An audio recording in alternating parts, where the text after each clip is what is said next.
AI people, this is Vanch Padilla. Today, let's demystify artificial intelligence or AI. So, sasagutin natin yung maraming tanong ng mga kapwa natin Pilipino na i-replace ba sila ng AI? Like yung mga trabaho ba nila kukunin ng AI or mapapalitan ba sila ng AI? So, dahil marami ang mga tao na medyo natatakot gumamit ng AI or ginagamit nila yung AI pero hindi pa nila ma-maximize yung potential ng AI. Yun yung aalamin natin today. So stay with us. We are Simplify. We are an AI education company. We provide trainings, advisory, and consulting. We also build tools for clients that would need artificial intelligence systems and tools.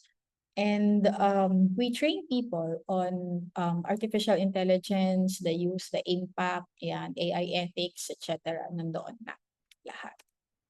Okay. So, kita naman natin na ang artificial intelligence revolution ay nandito na. So, it's in our faces already. Hindi na natin siya madedenay, hindi na natin siya matatalikuran. And in fact, sabi ng research, 41% ng trabaho ay mare-reduce na dahil sa artificial intelligence. Meaning, yung mga tao, by 2030, yon 41% na ng trabaho na ginagawa nila pupunta na kay AI.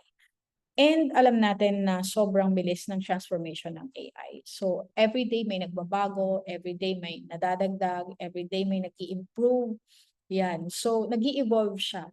Yung mga dating AI chatbots lang na ginagamit pang reply sa mga customer inquiries, nag-i-evolve na sila, nagiging ano na sila, artificial intelligence, AI agents na sila. 'Di ba? So yung mga AI agents nare-replicate na nila yung kayang gawin ng isang tao by just being programmed para gawin yung mga functions, nag-iisip, nagde-decide, gumagawa or nagtatrabaho bilang mga tao. So ito yung mga AI agents. Okay, itong transformation na pinag-uusapan natin dito ay hindi ito malayo na mangyari. Nandito na siya. Nangyayari na siya ngayon. So, kung dati, alam nyo yung mga customer service chatbots, nakikita nyo na yon sa mga pages ng mga Facebook, o kaya na-encounter nyo na sila doon sa mga customer service hotlines kapag tumatawag kayo sa mga websites or sa mga phone calls na i-experience nyo na chatbot yung kausap nyo, di ba? Hindi siya human, kundi artificial intelligence na.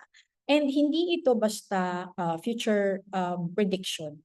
So, ito ay nangyayari na across all industries. Nangyayari na siya ngayon. And ang bilis niyang magbago. Ang bilis niyang mag-evolve. So, tingnan natin, based on research, kung ano yung sinasabi ng mga kumpanya regarding sa AI job disruption. Okay? So, ang pinag-uusapan natin ngayon ay future of work. So, alin ba yung mga trabaho na pwedeng i-disrupt ni AI? So, sabi ng Goldman Sachs, isang kumpanya, international company, ang sabi nila is 300 million of the jobs will be disrupted by artificial intelligence up to 2030. So meaning, nag-umpisa na yung disruption na yan, and by the end of 2030, 300 million yung apektado or disrupted na mga trabaho because of artificial intelligence. While the World Economic Forum naman, nag-forecast sila na 170 million new jobs will emerge dahil sa artificial intelligence. Pero kung titignan mo yung disparity between 300 million and 170 million, makikita mo na halos kalahati yung trabaho na madi-disrupt. And yung 170 million, hindi siya sapat para makover yung 300 million. So, ang critical question dito ay, ano ang gagawin mo if you are part of the 300 million na trabaho na madi-disrupt ni AI? Are you going to adapt to be included in the new jobs emerging na 170 million? Or hindi ka kikilos, tapos magiging obsolete ka na lang? Okay, that's a valid question and it's a critical question. So ano yung mga jobs na mostly at risk? Simula 2025, meron tayong mga most jobs at risk. At ito yung mga, halimbawa yung mga data entry clerks, sila yung nag-gather ng data, nag-encode ng data, and then nilalagay nila sa repository. So itong mga to pwede nang i-automate ni AI. Hindi na kailangan tao ang gumawa niyan. Kasi yan repetitive, routinary, so pwede na yang i-automate. Kasama din yung mga telemarketers, yung mga nagbebenta ng mga ahente sa phone. Yan, so telemarketers. Marami ng AI voice systems ang naglipana ngayon. And cheaper by the dozen sila. So these AI voice systems can mimic human-like conversations. Pwede na silang mag-handle ng conversations on their own. Hindi na nila kailangan ng tao para makipag-usap sa mga prospective customers. And voice ito voice system siya. Another thing is yung basic customer service. Before, puro chatbot lang ang ginagamit. Pero ngayon, hindi na. Kasi nag-i-evolve na yung mga chatbots into better systems, better, yung nga AI agents nga, gaya na sinabi ko kanina, wherein they can think, decide, and act like what humans do. So dahil doon, di ba, yung mga chatbots, hindi na lang sila yung simple na taga-answer ng inquiry. Taga-process na rin sila ng order, taga-convert na rin sila ng mga leads. Kaya yung mga kumpanya na kulang sa time or kulang sa mga empleyado, then mas gusto nila na magkaroon sila ng mga AI systems or mai-automate nila yung kanilang customer service department dahil cheaper pa, 'di ba? Than having 3 shifts altogether. So yung mga retail cashiers naman, marami na ngayon ang tinatawag nilang self-checkout. So if you go to other countries, marami ng self-checkout dyan. So yung pinamili mo, nasa basket, and then isa-isa mo siyang i-scan sa barcode scanner, and then meron na rin siyang sariling portal. So ang ending mo, hindi ka na dun senyora, hindi ka na Disney princess, ikaw na rin ang magbabag ng sarili mong order, and you can do that entirely because of automation. So hindi mo na kailangan ng cashier. Next, we have paralegals and some journalists kasi marami ang mga data heavy na trabaho ng paralegals. So paralegals are the people who assist lawyers or litigants para mag-process ng mga information, mag-review ng mga documents, and mag-analyze ng mga information or data. Ganon din yung mga journalists, di ba? So from the data that they gather, they process the information, they write articles, kaya mag-create sila ng mga content, and even AI can do so much of that already. So talagang maraming mai-impact na trabaho itong artificial intelligence. In fact, sa London, meron silang case study and they discovered that approximately 700 jobs will face disruption dahil sa mga specific role na ginagawa nila ay pwede nang i-automate. Now sa London lang yan 700K na agad. Okay, so nakikita natin yung massive scale of change, di ba? Magbabago talaga dahil sa automation. So bakit itong mga jobs na to ay impacted ng AI? Because these jobs are data dependent. They are data rich and then they are rule-based. Meaning, pag sinabing rule-based, may formula, may process, may rules, di ba? So pag rules, meron na yung may process na siya. Meron na siyang predictive data, may pattern, alam mo na. So pag na-master ng AI yung pattern or ng machine learning and algorithm yung pattern, hindi na niya kailangan ng human judgment. Si AI na mismo ang gagawa. Okay? And then, mas efficient pa siya sa humans kasi mas mabilis siya, mas accurate, mas mabilis. Okay? Sa US naman, nakikita natin yung massive layoffs ng mga empleyado. Like for example, yung mga malalaking kumpanya, especially sa tech industry, di ba? Even yung mga software developers, yung mga programmers, ano na yan, nili-lay off nila. And the layoff is massive. Makita natin 3,000, 7,000, 5,000, 4,000, 11,000. So, marami pa ang dadating dyan because of automation. So dito sa atin sa Pilipinas, hindi pa gaano kadami or kabilis yung adoption. Kaya nga, sinasabihan na namin kayo dito sa Simplify na bago pa dumating yung sakit ng ulo ng mass layoff, dapat kayo mas ahead na kayo. And na-develop nyo na yung mga skills na kailangan nyo para mag-thrive kayo sa age of AI. Okay, so anong kailangan natin gawin dyan? Dapat tayo lahat ay maging AI fluent. Okay. Ano ang ibig sabihin ng AI fluent? So sasagutin natin yan later. Okay? So tignan muna natin dito sa ating data paradox kung bakit may mga ibang trabaho na mas mabilis siyang i-disrupt ng artificial intelligence. Bakit may mga trabaho na mas importante or mas valuable kaysa sa iba? So if you're going to look at the comparison of having a work that is based on high data versus low data, 'di ba? Mas makikita natin na ang mga mabilis i-disrupt or madaling i-disrupt at i-automate ay yung mga trabaho na merong high data component. Because we know that artificial intelligence feeds on data, it is trained on data, and it is dependent on data. Kaya yung mga industries na heavily dependent sa data, sila yung mas may chance na mabilis na ma-automate kaysa yung mga trabaho na low data ang kailangan para mag-function. Okay, so in the case of autonomous driving, yun yung mga hindi naman siya gaano nangangailangan ng data, kaya hindi siya gaano mahirap or hindi siya gaano madali na i-disrupt. Okay? So tingnan natin yung comparison. Like for example, yung software coding, 'di ba? Yung mga coding jobs na akala natin mas importante yan in the age of artificial intelligence, pero hindi pala kasi mas mabilis siyang i-disrupt kaysa ng mga driving jobs, 'di ba? Despite of yung mga driving ay it appears to be less complex kasi 'di ba minsan medyo no-brainer yung pag-drive. Okay, ngayon itong software development, yung coding na ganyan. Ngayon, kahit na artificial intelligence lang, kaya niya nang mag-code mag-isa. Kaya nga nagiging popular yung mga tinatawag nilang vibe coding because people who don't have the ability to code, who did not learn how to code, who have zero knowledge on coding, can create or can vibe code mga digital products na pwede nilang gamitin at ibenta. Kaya even yung mga software developers, nag-a-adapt na rin yan sa AI. Mabilis din silang tina-transform yung sarili nila. Mabilis silang nag-i-upskill. Kasi kung mag-rely lang sila doon sa dati nilang knowledge, mapag-iiwanan sila because their industry is heavily disrupted by artificial intelligence. Okay? So let us look at real-world success stories pagdating sa ano ba yung dati mong trabaho and how do you convert or transform yourself.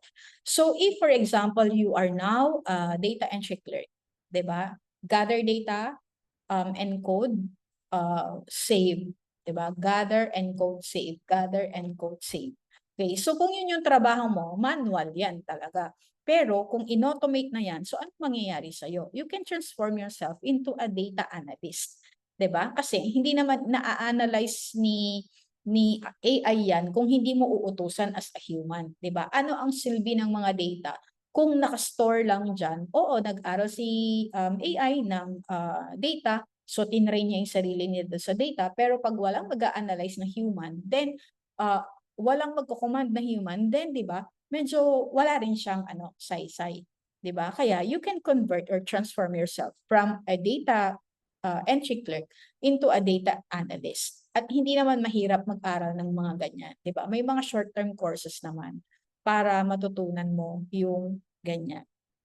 Another is telemarketer to customer success. So a lot of the telemarketing services are now outsourced sa artificial intelligence or ginagamitan na ng AI, kaya hindi na kailangan ng tao. So anong gagawin ng tao na salesperson or telemarketer? Ang pwede niyang gawin is to build customer success relationship sa mga customer nila. 'Di ba? Yung ma-free up mo na time doon sa telemarket, pwede mo na siyang i-convert into customer success relationship. You can convert the time that AI has taken away from you para mag-build ng meaningful relationship sa inyong customers, sa inyong mga kliyente, o kaya pwede mo silang i-offer ng iba pang mga products or services while building customer trust and relationship. Another is healthcare innovation, di ba? Pagdating sa healthcare, Yun. So, merong mga medical professionals na gumagamit na ngayon ng artificial intelligence. They are embracing AI in terms of using diagnostic tools na AI-powered. So, nag-aano na sila, nag-i-evolve na sila, nag-i-innovate na sila.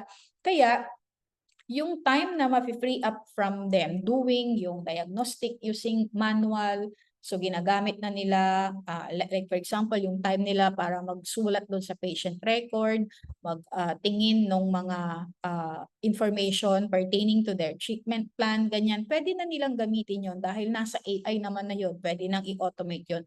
Pwede na nilang i-convert to build meaningful relationship with their patients. Like for example, you can discuss your patient treatment journey sa pasyente mo, you can care for your patient more, pwede mo pa silang turuan kung paano nila mapapaigi yung kanilang health and wellness, 'di ba? And since kasi may AI na din, even the pasyente, yung mga pasyente, ano na rin yan, nagre-research na rin at gumagamit na rin ng AI. Kaya nga sinasabi nila minsan, hindi na daw kailangan ng mga pasyente yung mga doktor kasi meron ng AI. Pero syempre, hindi pa rin ganon ang magiging kalakaran. People will still go to the doctors para mag-seek sila ng professional advice, di ba? And yung kanilang treatment plan, di naman lagi na na AI ang pupuntahan nila because they still need to get yung medical advice from the experts. Okay? So itong mga scenario na ito na sinasabi ko ngayon sa inyo, these are not hypothetical scenarios.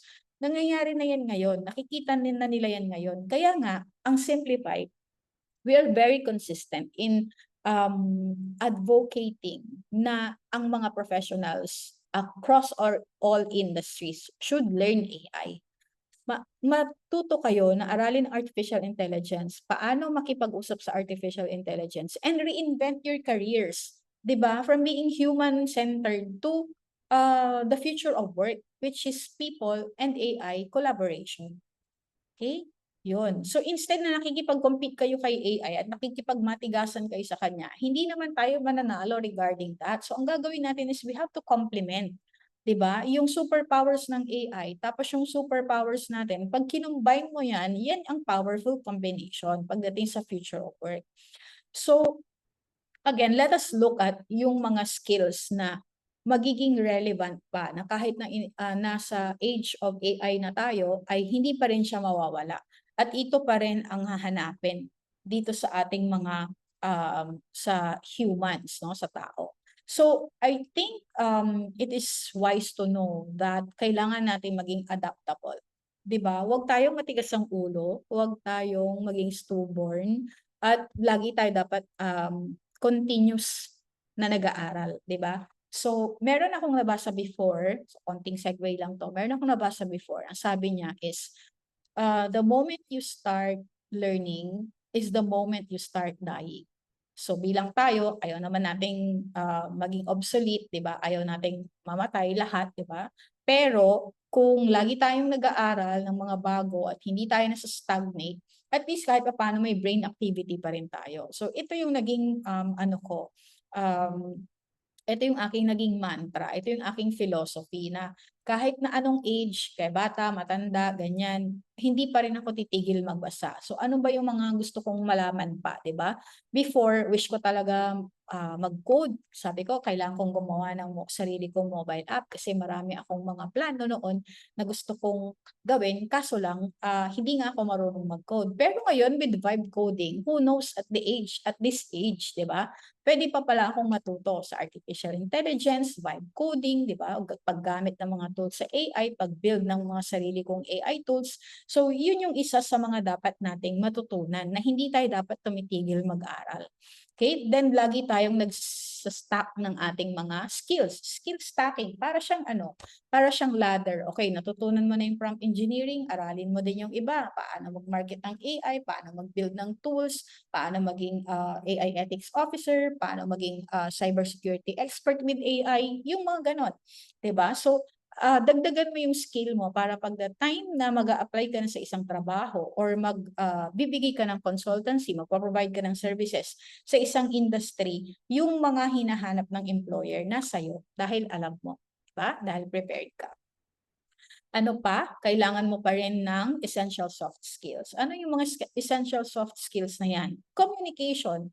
At the end of the day, makikipag-communicate ka pa rin sa mga tao, makikipag-communicate ka pa rin sa AI, di ba? Kailangan mo pa rin ng leadership if you're going to lead your teams, and then kailangan mo pa rin ng creativity. So si AI, kaya niyang bumuo ng mga masterpiece, mga art, yan. So mas magaling pa siya even sa mga tao. Pero yung creativity, nag-uumpisa yan sa tao. Dahil hindi naman makakapag-create si AI kung wala namang nagko-command sa kanya.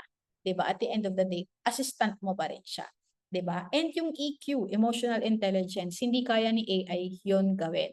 Kahit na minimimic niya yung mga emotions ng mga tao, hindi niya pa rin kayang gawin yung paano mag-emote parang humans. Okay.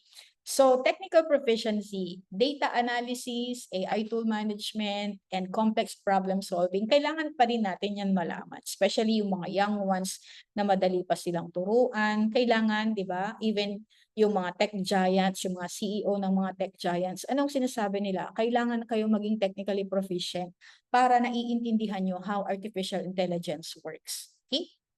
So, hindi lang ito yung basta matututo ka ng bagong teknolohiya. Ito yung pag-develop mo ng mga meta skills na kailangan mo para makapag-adapt ka sa kung ano yung dadating. Diba? Like for example, alam natin ngayon, ano ba, may economic downturn ba? Meron bang sluggish ba yung economy? Panahon ba ng mga tawag dito, mga earthquake? Yan, panahon ng kaguluhan, political upheaval, o meron bang mga nangyayaring ano sa Pilipinas, dito sa ating bansa, sa ating mga syudad, 'di ba? So, ito yung mga bagay na kailangan nating mag-adapt. Hindi pwede yung kung ano lang yung meron ka, ayun lang. Kasi what if hindi na nga yan kailangan, 'di ba? So, magiging obsolete ka. So, para makapag-thrive ka sa ano man yung dadating, ano man yung repercussion, ano man yung consequence, ano man yung result ng mga pwedeng mangyari dito sa ating paligid, 'di ba? May na-master ka na ng mga tools na pwede mong gamitin or mga skills na pwede mong gamitin para hindi ka i-replace, 'di ba? At ikaw ay maging effective collaborator ng AI. Okay. So, let us look at the hybrid future. So, ang sagot dito sa ating future ay transformation and not replacement. So I hope the answer na question. Pero meron pa rin yan explanation kasi. Okay? So ang sagot doon sa tanong, are you replaceable by AI? Is yes, you are if you will not transform. But if you will transform, you will not be replaced. Yun lang yung simpleng answer. Okay. So tignan natin, may mga industry ba or may mga jobs ba na highly transformable? Meron daw. 26% daw ng mga jobs ay significantly AI-driven. 'Di ba? Kaya yung mga workflows, yung mga responsibilities nila, pwedeng ipasok sa AI. Kasi yan, i-automate na nila. Pwede nang i-automate. So 54% of the roles, 'di ba? Roles where AI will augment rather than replace human capabilities. So kung makikita niyo yung figure, malaking figure 'yan. So moderately transform. So kailangan kasama ka doon sa magta-transform. Hindi ka dapat doon sa ita-transform, 'di ba? And then 20% ng jobs or positions will be minimally affected because kailangan pa rin sa kanya talaga ng human judgment. So kung iisipin nyo, to conclude dyan is 20% of the jobs will be minimally affected because this would need heavy human performance or human intervention. So to summarize, the future workplace won't be humans versus AI or AI versus humans or humans only or AI only. Hindi. Pero ang future of work na tinitingnan natin is humans with AI. 'Di ba? Like for example, sa healthcare o yung mga nurses magpo-provide pa rin 'yan ng mga services. Sila yung mga magpo-provide ng essential patient care, magpo-provide pa rin sila ng comfort, may mga clinical judgment pa rin sila. Pero pagdating doon sa mga administrative tasks na pwede nang gawin ng artificial intelligence by yung mga tools na makabagong tools na gagamitin nila na AI-powered, syempre hindi na yung gagawin. Kaya pwede na silang mag-spend ng more time para sa mas meaningful na tasks. So yung mga teachers, ganun din, magtuturo pa rin sila. They will still inspire students, they will still mentor students, pero yung mga pag-personalize ng learning materials and yung mga pag-track ng progress ng pag-aaral ng isang estudyante or ng kanilang mga estudyante, pwede na nilang ipasa yan sa automation or ipasa kay AI. So itong hybrid model na tinitignan natin is the best of both worlds. So AI's computational power, yung computational power niya, and then yung speed niya, and then yung pattern recognition niya, i-combine mo yan sa human capability, sa human creativity, sa empathy, and moral reasoning. Yun yung winning combination. Okay? Kasi at the end of the day, si AI naman ay magiging assistant mo lang. At the end of the day, ikaw pa rin yung magko-command kay artificial intelligence, di ba? Tool siya para mapabuti yung trabaho. Okay, so how do you prepare your AI-resistant future? So for now, no, yung mga professionals, yung mga students, even yung mga may edad na, yung mga nandyan pa rin sa trabaho, yung mga before retirement, yung mga retirees, consultants, service providers, and even the elderly. How do you prepare for this? So Simplify would like to recommend that you embrace lifelong learning. So dapat lagi tayong natututo. Hindi tayo pwedeng mag-bank doon sa dati nating nalalaman, yung kasalukuyan, yung current na skill, skill arsenal. Hindi na pwede yung ganon, di ba? Kailangan lagi kang mag-skill stack. So ang campaign nga namin is skill stacking because this will be the future of work. Okay. So mag-develop kayo ng AI literacy. Kailangan nyo malaman si AI, matutunan si AI. You have to understand and know how to speak and communicate effectively with AI. So kapag na-identify nyo na yan, kapag naintindihan nyo na yan, and alam nyo na kung paano siya kakausapin, alam nyo na how AI works, then you can collaborate effectively with AI. So what else? You can cultivate human skills, no? Yung mga minention ko kanina na hindi naman kukunin ni AI because hindi siya capacitated to do, like yung mga empathy, di ba? Creative problem solving, emotional intelligence, ethical reasoning, hindi niya yan kaya. So you have to build on that. Kailangan dadagdagan mo yung skills mo on that and mag-i-improve ka on those particular areas. So seek hybrid roles. Ngayon may mga trabaho kayo na ginagawa manually. So unti-unti, integratean nyo na ng AI para maging hybrid na yung roles. Because sooner or later, ang hahanapin talaga ng mga employers ay yung mga AI fluent na mga empleyado. So ano ibig sabihin ng AI fluent? Hindi sapat na alam mo lang gumamit ng AI. Dapat alam mong gamitin si AI at yung capability niya para mag-improve, maging efficient and mas productive, mas mabilis yung trabaho mo or yung bottom line ng business, di ba? O kaya yung pag-deliver ng public service in the case of AI governance. And then, dapat lagi kang informed, di ba? Hindi pwede na kung ano yung nalalaman mo ngayon, base pa doon sa 2024, 2023, di ba? Hindi pwedeng paurong. Dapat actively or proactively, kailangan updated tayo sa AI happenings, di ba? Hindi lang showbiz happenings. Hindi lang doon sa happenings ng ano yung current na popular na K-drama. Kailangan i-monitor natin yung mga AI trends sa mga industry nyo, tapos mag-reskill kayo bago pa dumating yung time na i-disrupt na siya ng artificial intelligence. That way, you can thrive. Diba? Hindi lang yon, hindi ka lang magta-thrive, kundi mas mauuna ka. You have the competitive advantage, and even if you compete with a global workforce, meron ka pa ring advantage because you don't have to fight AI. You don't have to be scared. You just have to evolve alongside it para mas mamaximize mo yung potential. So those people who proactively adapt their skills and mindset find themselves syempre competitive and surviving, no? Hindi lang sila surviving, syempre nagta-thrive pa rin sila because yung future of work is AI enhanced na.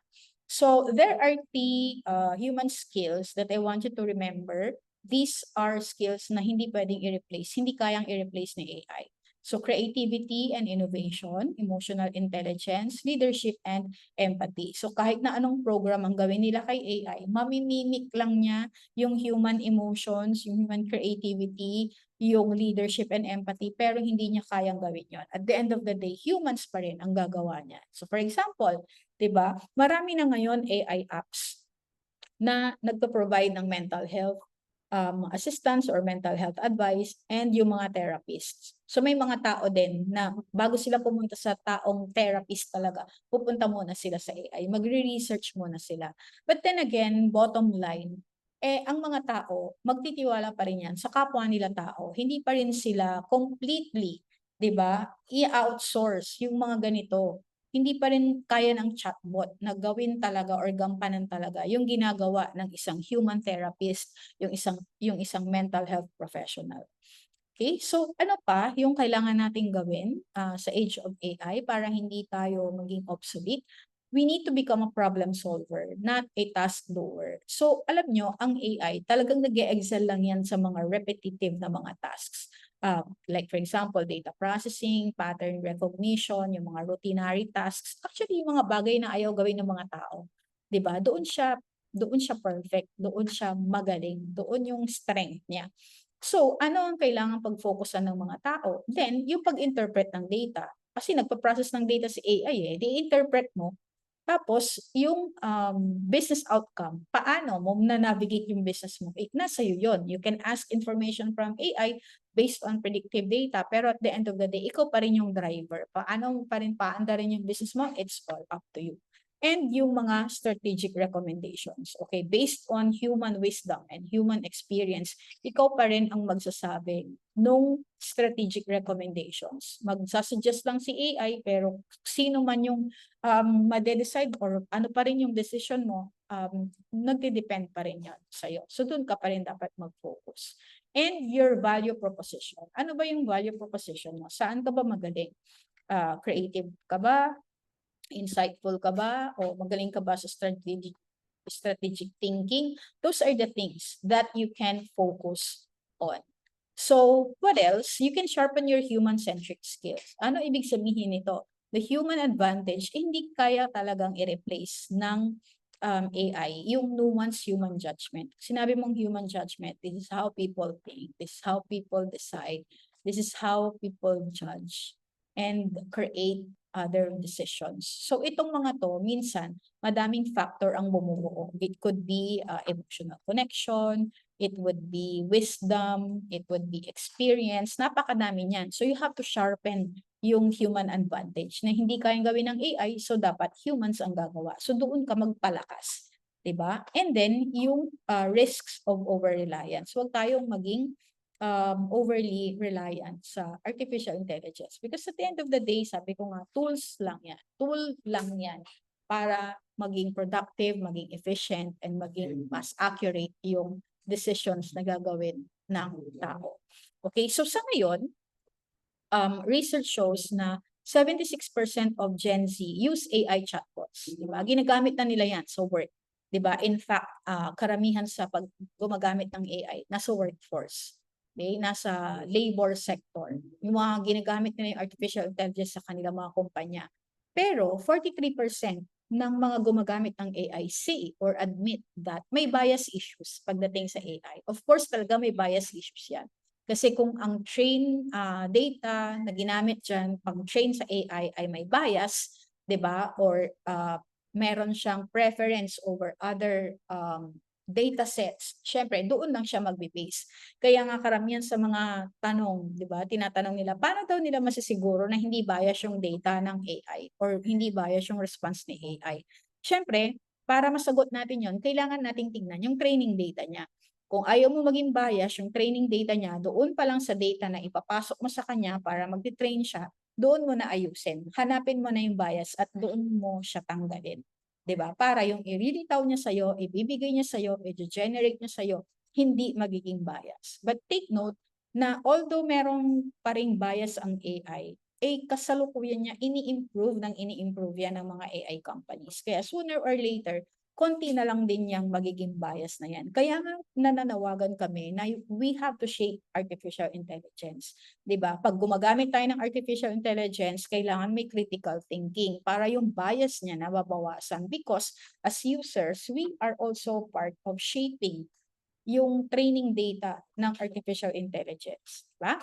Okay, so ano yung ibig sabihin when we have to build technical literacy? Siyempre, alam natin ngayon na importante ito because 70% of companies now, according to McKinsey, uses artificial intelligence. Hindi na natin siya mai-disregard. No? So we have to understand yung AI basics, kahit man lang yung fundamentals. Ano ang fundamentals ng AI?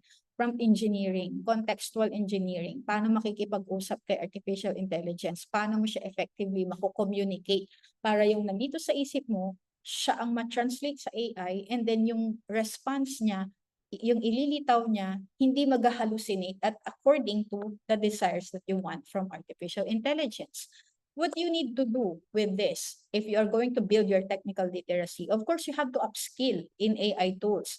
Kung kaya mong mag-build, kung kaya mong, ano pa ba, kung kaya mong mag-level up, di ba? Kung kaya mong mag-upskill para make sure na nag-skill stack ka para you have to be proactive para yung job security mo mami-maintain, di ba? Sa kahit anong industry, kung meron kang skills na kailangan nila, edi ikaw yung top of mind ng mga employers.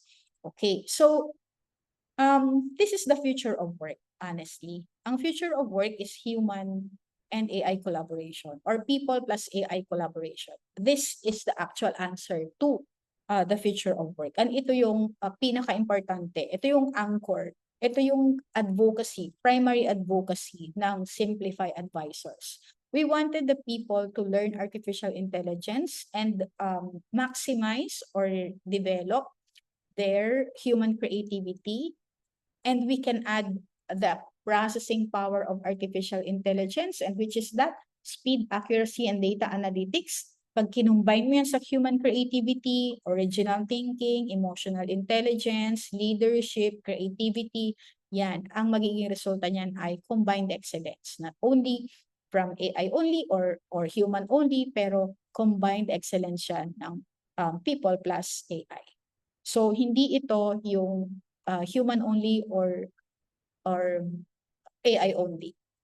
Ito ay combined excellence. Okay, ano ang real examples? Siyempre, kung ang mga health professionals na example natin kanina ay gagamit ng AI diagnostics para mag-improve ng patient care. So, ang pwede nilang gawin is pwede nilang i-maintain yung human empathy and judgment. Pwede nang sila, no? Sila yung mag-establish ng relationship sa kanilang mga patients. They can take care of their patients better para naman mas improve ng patient relationship, 'di ba? So that's where trust, credibility, and continued sales or continued business comes in. Okay.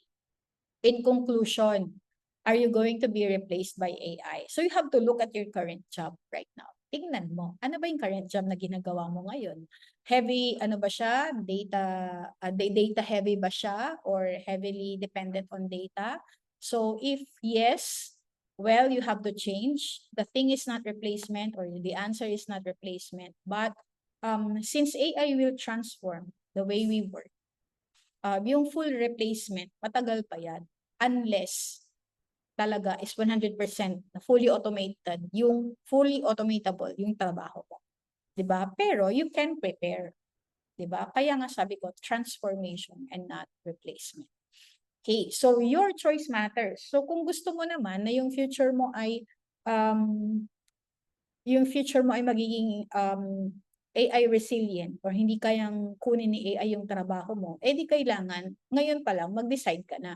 Because your future depends on how you choose to adapt. Kailangan mo mag-adapt eh. Ngayon, kung ayaw mo mag-adapt, talagang mapag-iiwanan ka. You have to adapt, you have to learn, and you have to master collaboration with AI para hindi kanya madi-disrupt. Hindi niya madi-disrupt yung trabaho mo. And evolution over extinction. So, nag-i-evolve ang technology, nag-i-evolve ang future of work, nag-i-evolve lahat from service to products to the way of doing business. And of course, pati yung employment, nag-i-evolve. So, para hindi ka maging extinct, di ba, is you have to evolve with AI. You have to evolve with technology para hindi niya kunin sa'yo yon. Kasi kung hindi ka mag-i-evolve, syempre, ang mangyayari, i-replace ka ng mga tao na gumagamit or nag-i-evolve with AI. And syempre, your employers would prefer people who evolve with AI, who are AI fluent, rather than people who are content na ganyan na sila talaga or tatanggapin na nila at hindi sila magbabago. Okay, so what are you going to do after this lecture? Syempre, you have to empower yourself. You have to become indispensable in the AI era. Kaya para hindi ka ma-replace, kinakailangan niya because we are seeing unprecedented changes or challenges. So kailangan, we have to adapt. We have to embrace change and collaborate with artificial intelligence. So the key takeaways here, if we're going to summarize, is this one. You have to keep the future human. Diba? Kailangan hindi ka mawawala sa eksena. Laging ganon. Sabi nga nila, principle ng AI to, no? There's always a human in the loop. Diba? So, dapat ikaw yon. Ikaw yung nandoon sa human in the loop. Hindi pwedeng ma-replace ka ng iba. Because, kung hindi ka naman mag-a-adapt, ang magre-replace naman sa'yo yung human din eh. Human din. You will be replaced by the humans who know how to evolve with AI and know how to collaborate with AI. Okay? So, at the end of the day, ito, key takeaway, AI is a tool, not a replacement if we choose wisely. So, have to choose wisely. Diba? Mag-aral ka kay Simplify para matutunan mo kung paano mata-transform yung career mo o yung trabaho. You can invest in your human skills also. Those skills that are uniquely human and those skills that would need lifelong learning. Ito yung mga pwede mong gawin. Ito yung mga pwede mong i-develop and pwede mong aralin. And lastly is you have to evolve with artificial intelligence. Collaborate with AI to unlock new opportunities. So, ang sabi ng iba, okay, alam ko na gumamit ng AI, nakikipag-usap na ako kay AI, nagagamit ko na si AI, pero ang tanong, if you are going to collaborate with AI, how do you make the most of it? Nagagamit mo ba siya? Natatransform ka ba? Or ginagamit mo lang siya for the sake of ginagamit? Diba? Yon. So, again, the success in your future of work, doon sa career mo, is knowing that the future belongs to human who evolve with AI and not against it. Again, the question, are you replaceable by AI? Yes, if you are not the human who evolves with AI. So if you're against evolution with AI, if you're against human AI collaboration, the answer is yes. So that's it for me today. Lagi kayong mag-iingat. Meron pa tayong mga na-experience na mga tremors dito sa ating bansa, no? We are Simplify Advisors. Again, my name is Vanch Padilla. I'm the lead AI trainer and educator. If you're interested in working with us, you can check our website or send us an email at connect@simplifyadvisors.com, or you may send a message to our page. So have a great day, everyone, and thank you for watching.